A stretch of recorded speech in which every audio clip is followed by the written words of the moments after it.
Hello, everybody. This is Jimmy. We're reading with Jimmy.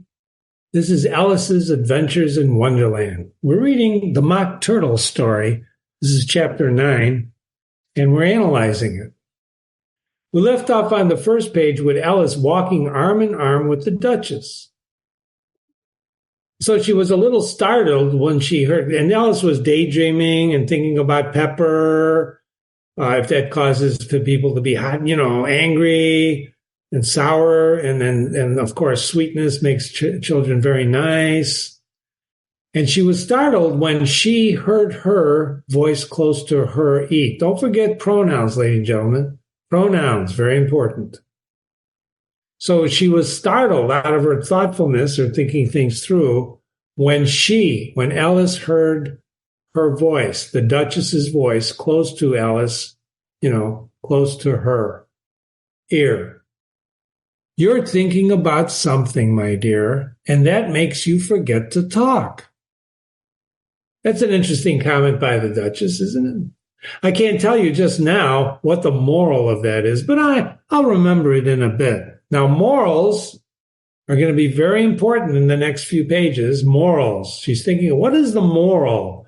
What is a moral? You know what a moral is? Look it up. What is a moral? Okay, we're going to define that in a little bit. So she can't think of what it is, and she'll think about it in a little bit. And Alice says, of course, perhaps it hasn't one. It. Perhaps it. What's it? What's the pronoun? Of not talking, as she's thinking about something else instead of having a conversation. So perhaps it hasn't one, Alice ventured to remark. Tut, tut, child, said the Duchess. Everything's got a moral, if you can find it. And she squeezed herself closer to Alice's side as she spoke. So she's very close to Alice now, very close. And she's saying, no, everything's got a moral. But Alice didn't like much her keeping so close to her. First, because the Duchess was very ugly. And secondly, because she was exactly the right height to rest her chin on Alice's shoulder.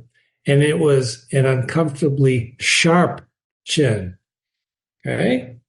So she's close. I don't know if you ever watched Seinfeld, but there was a episode there where there was a close talker. Everybody's got personal space, don't they, ladies and gentlemen? And so when you invade a person's personal space, it becomes uncomfortable. And Alice is feeling uncomfortable because this Duchess is putting her chin on her shoulder. Before I tell you a story about that, I define moral for you here. Moral. These are the principles of right and wrong behavior, good or bad, proper conduct. These are the proper conduct. So I want you to think about morals. What is the moral of the story? The Duchess says you can find a moral if you look hard enough for anything. And Alice says, I don't know if you can, if everything has a moral. Does it have to have a moral about good and bad behavior?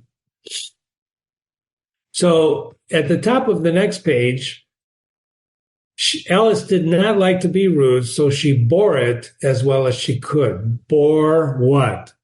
The Duchess's sharp chin on her shoulder. When Jimmy was a young high school student, his freshman year in high school, there was a certain teacher. And Jimmy sat in the back of the room. He liked the back of the room because, you could screw around a little bit more, maybe not. But in this case, you couldn't. This was a Catholic school. Okay. So the teacher at that time, a great teacher, Jimmy became great friends when he himself became a teacher at that same school later on, much later on. But in this freshman class, this teacher would come back to the back of the class, and Jimmy being in the last seat, he would put his elbow into Jimmy's trapezoid. Now, the trapezoid is a muscle right by your neck that leads to your shoulder, right? Jimmy wasn't really working out in those days. So you can imagine putting your elbow, and then the teacher would absolutely just lean all of his weight on that shoulder. And in Catholic school, you couldn't complain. You couldn't say, "Stop it, I'm telling my mama." You had to grin and bear it in those days, ladies and gentlemen. So I'll tell you, by the end of a week, I had built up my trapezoids because I had to do something. The pain was unbelievable at first. But by the end of the first week, I was better. By the end of the second week, he could lean all he wanted to. It didn't bother Jimmy. So Alice is the same way. This Duchess is invading his. That was my personal space. My trapezoids, they were my personal space. But this teacher was putting his elbow on there and leaning on there while he lectured the class. He was talking to the class and punishing Jimmy for no reason. Maybe he thought I wasn't listening. I guess I wasn't. I don't know. Anyway, the game's going on rather better now, she said, by way of keeping the conversation a little going, keeping up with the conversation. So Alice now is reprimanded by the Duchess for thinking about something else instead of contributing to the conversation. So she says, instead of saying, "Well, the weather is nice," she says, "The game's better." And the Duchess says, "It is so." And the moral of that, remember, the Duchess is now on the outlook for morals. Oh, 'tis love that makes the world go round. I don't know if that's the moral of a game going better than before. If you're watching a football game and you're rooting for a team that's winning and keeps winning, I don't know if you would say the moral of that is that love makes the world go round. They'd probably throw you out of the room. And Alice says, Alice whispered, she whispered it. Somebody said that it's done by everyone minding their own business. Do you remember who that somebody is? I want you, if you don't remember, I'm not going to tell you. Jimmy will not tell you. But perhaps you can guess. It was a few chapters ago, right? But somebody said that that's done. What's done? That, the world goes around is everybody minding their own business. Not love, but everybody minding their own business. Yes, it was the Duchess as well.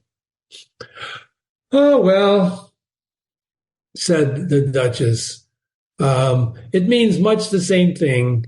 And the Duchess, digging her sharp chin into Alice's shoulder as she added, remember, she's got her chin on her shoulder. The moral of that is to take care of the sense, and the sounds will take care of themselves. The moral of what?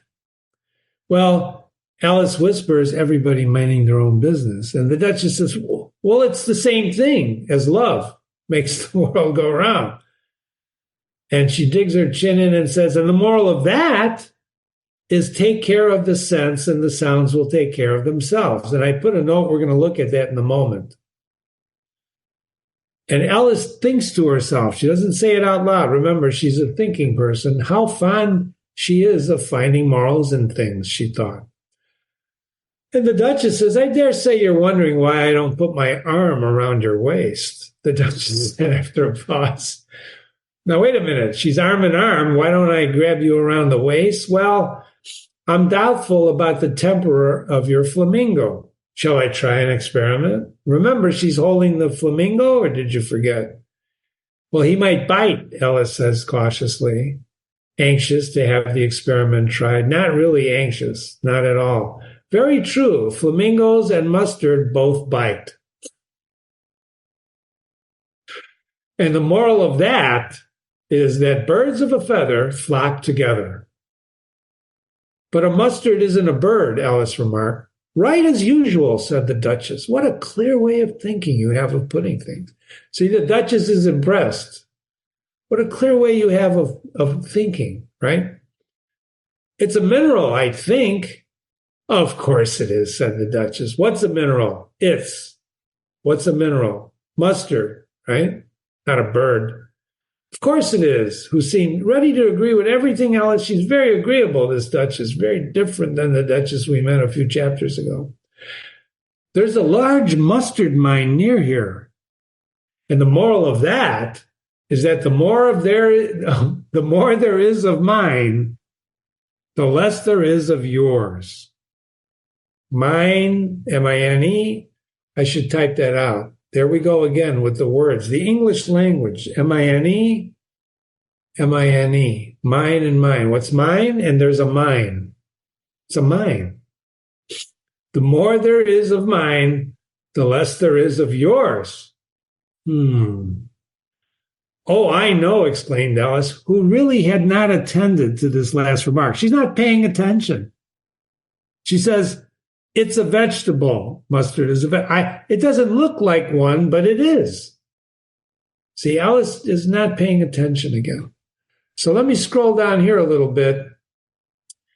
The origin of the birds of the feather flock together is in some form has been used since the middle of the 16th century. Birds of a feather flock together. Some people think Benjamin Franklin said that. Perhaps he did. But versions of the phrase appeared in 1545 in William Turner's satire, The Rescue of Romish Fox. In the volume, the phrase was slightly different than it is today, but the meaning was the same. It read, birds, notice how they spell birds here? Birds of unkind and color flock and fly always together. Remember, the English language was developing, it still is, and people spell things differently. Just look at what you're doing on your texting. You don't know how to, no, of course you know how to spell, but sometimes you spell the way you want to spell. In any case, I want to talk just briefly about sound and sense. This is referring to the sound and the sense following. True ease in writing comes from art, not chance, as those move easiest who have learned to dance.